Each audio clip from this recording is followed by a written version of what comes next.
This video is going to deal with miscellaneous issues that arise as we are conducting sexual harassment inquiries under the POSH Act, the internal committee inquiries. I want to share with you some of the insights from my experiences.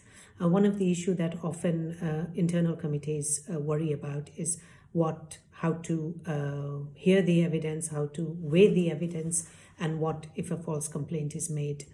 I think it's important that we never think that a complaint is false.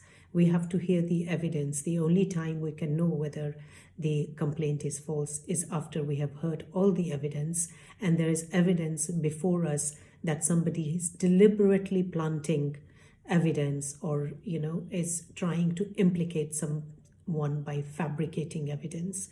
That's the only time we can say it's a false complaint.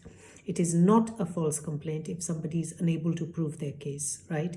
There are many times when some incident happens, but there is not sufficient evidence to prove it. That does not mean that it is a false case, right? And there is a penalty. And the policy of each institution must have a clause about the penalty for making a false complaint. So making a false complaint is also penalizable under this act. So it's very important to know that. Two quicker points is that there's confidentiality in this provision. Everybody involved has to keep confidential.